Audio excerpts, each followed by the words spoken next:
What's going on, guys? Welcome back to Brown Motorsports. In today's video, we're going to be installing an audio system on our customer's 2019 Polaris Razor 900, as well as doing some wheels and tires. This kit was actually provided to us from the customer. It's just a kit he had gotten off Amazon. It was fairly inexpensive, just 2 waterproof speakers and a head unit. Nothing super fancy, but it should get the job done. So we're going to go ahead and get everything unboxed, get everything laid out, and we can figure out where to start. So like I said, this kit really isn't too complicated. It's just 2 waterproof speakers and a made head unit. Not a whole lot there. So let's just go ahead and jump into the installation. So we had previously talked to the customer, and he said he wanted to mount the made head unit here. That way he's still got all of his storage and all his space over there, and he can still control it from over here. And that's just where he wanted it, so that's where we're going to put it. As you can see, it's not too big, so it shouldn't be that big of a deal. So we're going to go ahead and mark out the center of as much flat area as we can and then get our hole drilled.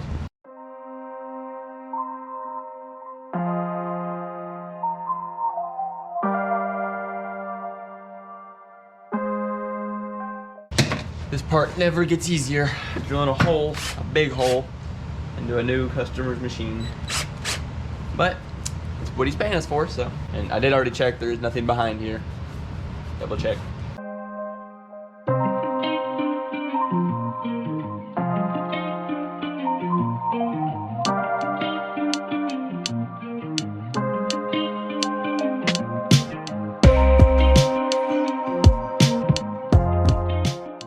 Alright, now that the hole's drilled, we can go ahead and slide this in, see if we can get this ring on it and get it locked into place.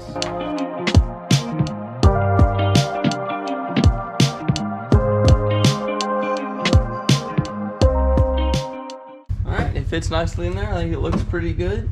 So now I think we're going to move on to actually mounting the rear speakers, and then we'll work on running all the wiring and getting that hooked up. So the customer did already have this old tube speaker set up, which is very convenient because we're going to need the power and ground for the LEDs for the new speakers. So we're just going to cut this one out. He doesn't want it anymore, use the cable, and then we can get the new speakers mounted. I always like to leave a little bit of room in case, you know, I mean, they're still good for something if you ever want to wire them back up. Alright, so we did talk to the customer already. He said he wants them about right here in the corner. But unfortunately, these aren't quite thick enough, so I'm gonna have to add another little layer of rubber to make them bite and hold tight, which is gonna make it really hard to get on, but we'll see how that goes. All right, so I ended up just trimming the side pieces and left that piece because it's kind of an oval, so it should fit nicely. Still gonna be a little tight, but hopefully with some persuasion, it'll work out.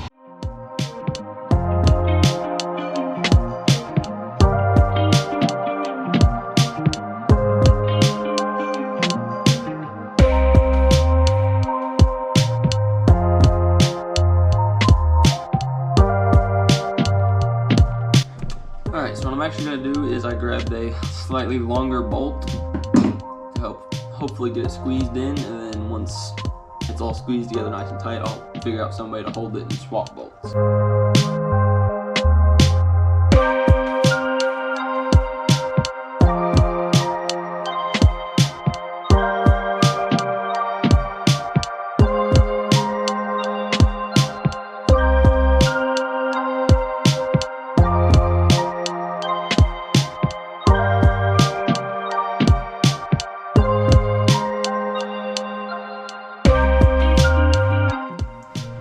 So that worked out pretty well. We're gonna have to do the same thing on the other side, but it is what it is. So let's go ahead and get this one finished and tightened up and make sure it's solid, and we'll move on to the other side.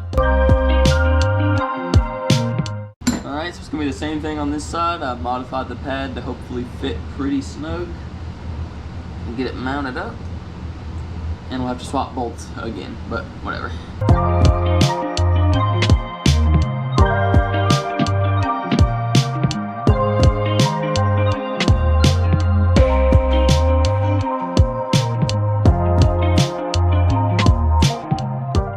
So now that we got both speakers mounted and the head unit mounted, we can go ahead and move on to my favorite part, which is wiring. So I like to do my wiring as clean as I possibly can, but unfortunately we cannot access the inside of this tube.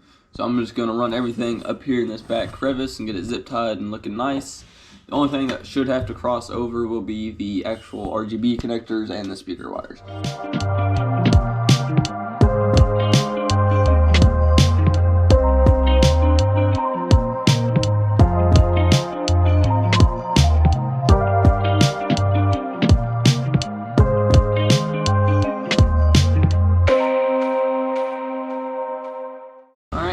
this wire appropriately linked, I'm going to go ahead and run the speaker wires for this side. That way we can get everything zip tied up here. And then it'll be on the main power wire and routing everything down the tube into the main head unit. Alright, so I'm going to start with the left side first because I'm not sure if the right side cable is going to be long enough and I might have to go get something a little bit longer. But I know this one's long enough, so I'm going to go ahead and route it through the tube and then down, and then I can put my connectors in, add the other piece of wire, and then start zip tying.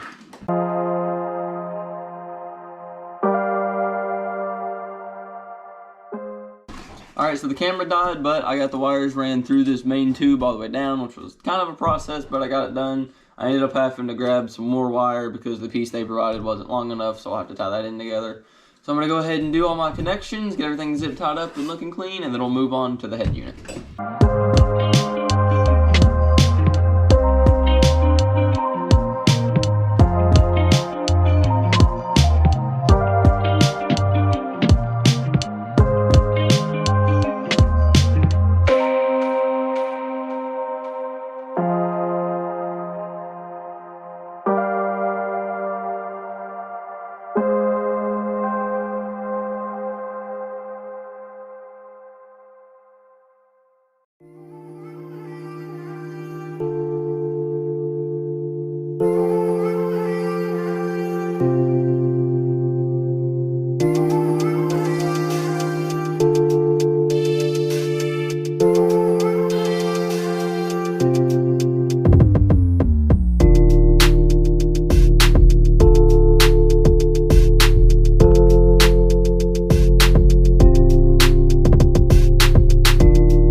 So we got this all wired up and finished, both speakers, LEDs, so that's all good. I'm going to pull it through the tube now, get it all tight and zip tied, and then we'll move on to wiring in the head unit, and then that should be it.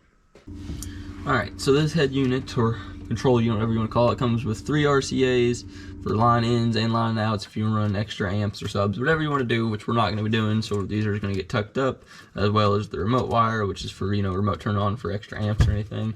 So all we got to focus on is our main 12 volt, our key power, our ground, and then both of our speaker wires.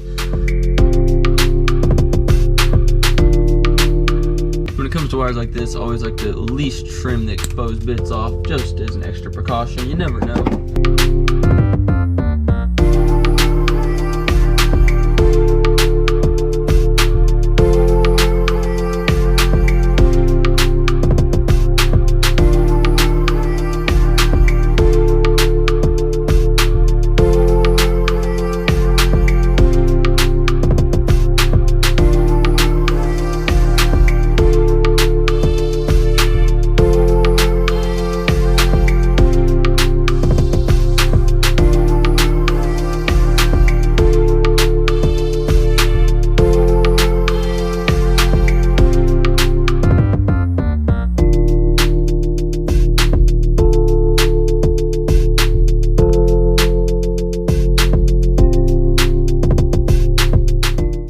That's the speakers wired up, so now we just need to move on to power and ground and remote, and then we can test it out.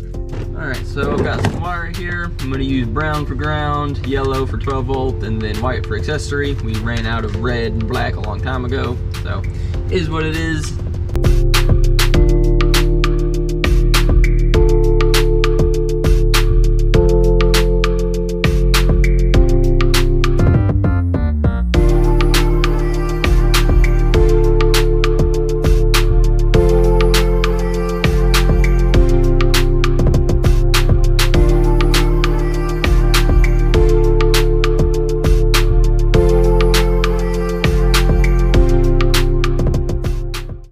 I'm going to finish looming up these wires so that it's one piece and get them ran, and then I'll grab you guys and we'll hook it up to the post and then we'll be done. Alright guys, so it was actually the next day. We ended up having to cut the camera because we had a customer come by and we just got to talking, but we did get the wiring all finished up and tidied. So now all we got to do is hit the key. You can see it comes on. We got lights, Bluetooth, everything's synced.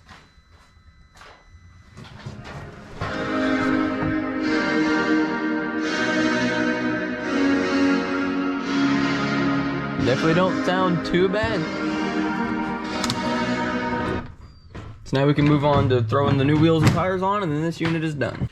So this is the wheel and tire combo that we're going with on this 19 Razor. Customer's preference, he picked everything out. We are going with a 14-inch STI wheel and a 29-inch BF Goodwrench tire. Factory tire size is 27, going to 29 is going to give them a couple more inches of ground clearance, and going from a 12-inch wheel to a 14-inch wheel is just going to give it a little better stance and a better look. So now that we've got that, let's go ahead and get these things put on.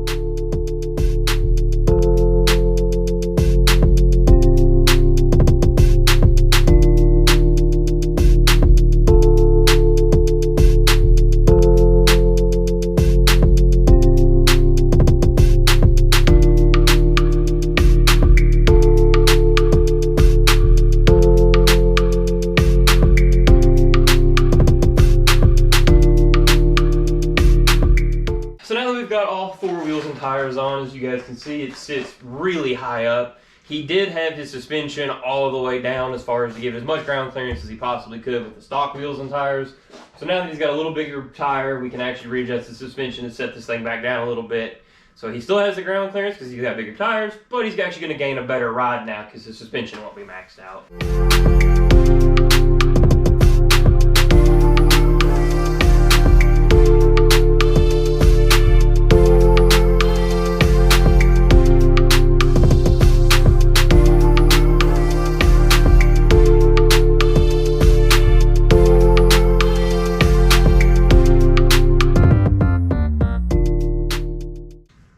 Alright, so in my opinion, these new wheels and tires look so much better than the stock ones, and I'm really excited for the customer to come see what he thinks about them, as well as see what he thinks about the audio system, which also turned out really good. So if you guys liked anything in this video or found anything interesting, please consider subscribing or at least sticking around to see what we work on next. Thanks for watching.